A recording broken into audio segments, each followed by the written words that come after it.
আজকে তোমাদের all summer in a day এই চ্যাপ্টারটা বা এই গল্পটা আমরা রিডিং পড়ব। তবে all summer in a day গল্পটা রিডিং করার আগে কয়েকটা কথা আমাদের জেনে নিতে হবে। That is science fiction story বলতে আমরা কি বুঝি, বাংলায় যাকে বলে কল্প বিজ্ঞানের গল্প। সায়েন্স ফিকশন স্টোরি সম্বন্ধে তোমরা অলরেডি পরিচিত হয়েছো। সম্ভবত তোমাদের ক্লাস 6-এ একটা এই জাতীয় গল্প ছিল, যেখানে ওই চাঁদে মানুষ বসবাস করছে এবং চাঁদের মেয়র ছিলেন একজন, এই জাতীয় বলে গল্পটা ছিল। এইবার ঠিক একই ধরনের গল্প একটা পড়তে চলেছ তোমাদের ক্লাস 9-এ, all summer in a day. যদি আক্ষরিক অর্থ করো পুরো টাইটেলটা, তার অর্থ কি দাঁড়াবে? সমস্ত গ্রীষ্ম একটা দিন। কিন্তু এইখানে একটা কথা হচ্ছে যে গল্প যদি আমরা পড়ি তাহলে দেখতে পারবো সমস্ত গ্রীষ্ম একটা দিন মানে আমরা হয়তো যেটা ভাবছি একদিন মানে 24 ঘন্টা কিংবা দিনের বেলাটুকু, এখানে না, সেটাও না। এখানে সমগ্র দিন বলতে স্রেফ 1 ঘন্টাকে বোঝানো হচ্ছে। All summer in a day না বলে লেখক যদি all summer in an hour বলতেন তাহলে মনে হয় আরো বেশি অ্যাপ্রোপ্রিয়েট হতো। পুরো গল্পটা পড়লে দেখতে পাবে যে এখানে সমগ্র গ্রীষ্মটা 1 ঘন্টাতেই শেষ হচ্ছে। এইবার যেহেতু কল্পবিজ্ঞানের গল্প মানে সেখানে কল্পনা প্লাস বিজ্ঞান দুটোরই মিশ্রণ থাকবে, তো এই গল্পটা তো ব্যতিক্রম নয়। এই গল্পের মধ্যে লেখকের কল্পনা দেখতে পাবে এবং পাশাপাশি লেখকের কল্পনাটার সঙ্গে বিজ্ঞানেরও একটা মিল থাকবে। মানে কল্পনাটা এমন নয় যে পুরোপুরি অবাস্তব, সেটা আজ অবাস্তব বলে মনে হলো হয়তো বা আজ থেকে 100 বছর পর বা 200 বছর পর সেটা বাস্তব হলেও হতে পারে। সেই কারণেই এই ধরনের গল্পগুলোকে কল্পবিজ্ঞান বলা হয়, কারণ এখানে বিজ্ঞানটাকে কল্পনা করা হয়, যেটা এখন অবাস্তব কিন্তু এটা অদূর ভবিষ্যতে বাস্তব হলেও হতে পারে, তার একটা চান্স থাকে।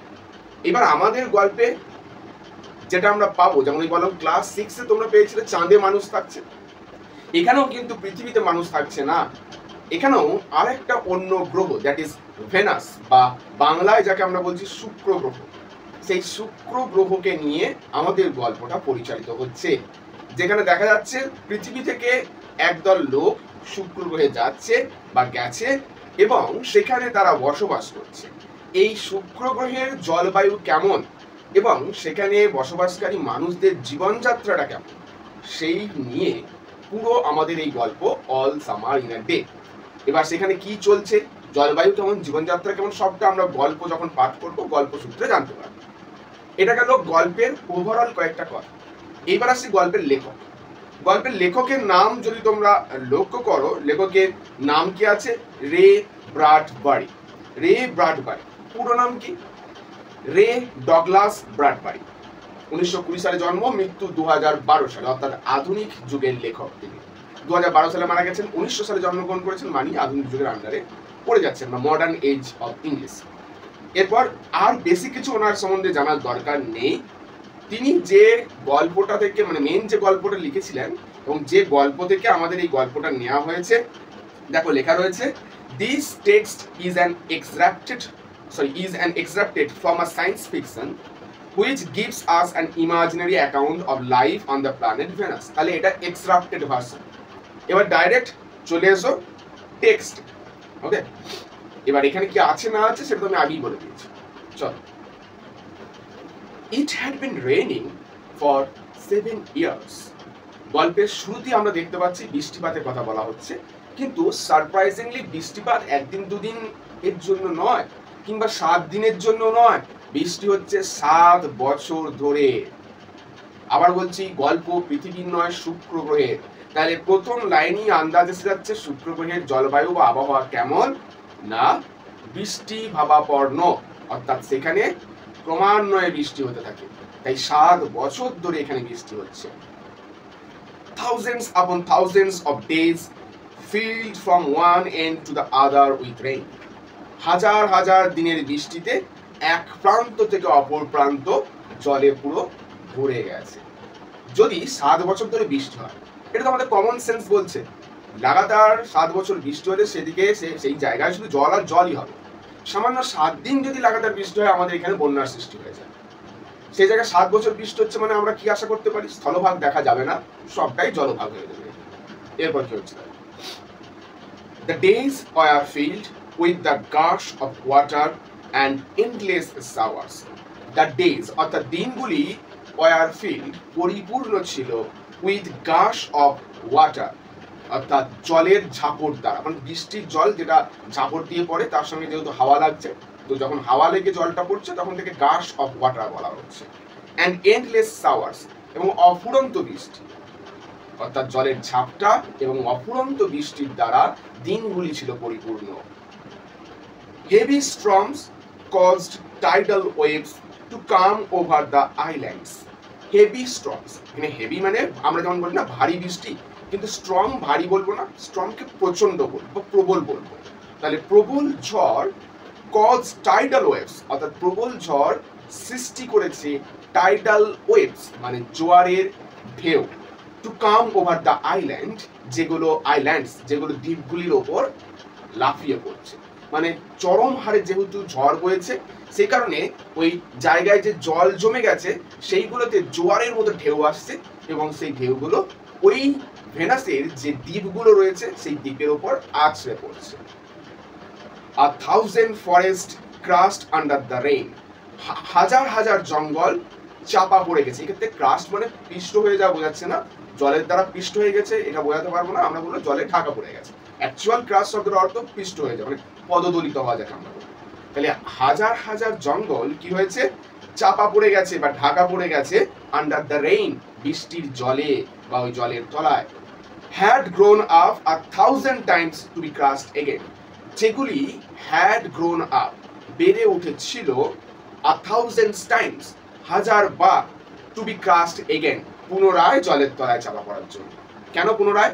দেখো এবার গাছ কি জানে যে আমি জলের তলায় চাপা পড়বো? গাছ জানে না আমি জলের তলায় চাপা পড়বো, কিন্তু এখানে যেহেতু লাগাতার 7 বছর বৃষ্টি হচ্ছে, কখনো কখনো বৃষ্টির প্রাবল্যটা হয়তো একটু কমেছে, সেই সময় জল একটু কমেছে, যেগুলো গাছগুলো জলের তলায় চাপা পড়ে গিয়েছিল সেগুলি আবার মাথা ছাড়া দিয়ে উঠেছে, আবার প্রবল বৃষ্টি হয়েছে, আবার চাপা পড়েছে।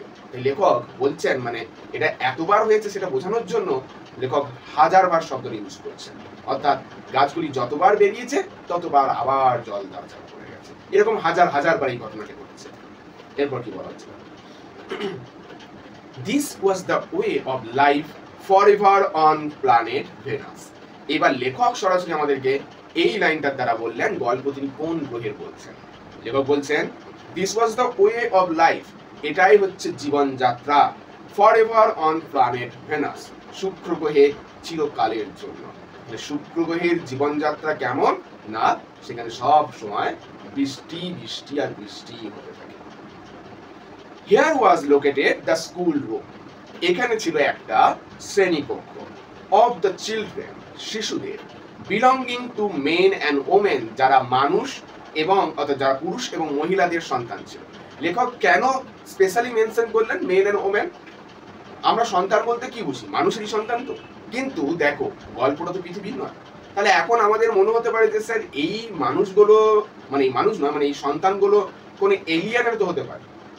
সেই এলিয়ান যাতে আমরা না মনে করি তার জন্য লেখক পার্টিকুলারলি মেনশন করে দিলেন men and women, who came by rockets from earth, যারা রকেটে করে এসেছে পৃথিবী থেকে। তাহলে এখানে যারা বসবাস করছে তারা সবাই মানুষেরই সন্তান, এবং কোনো এককালে এদের পিতামাতারা পৃথিবী থেকে রকেটে করে এই শুক্র গ্রহে এসেছে।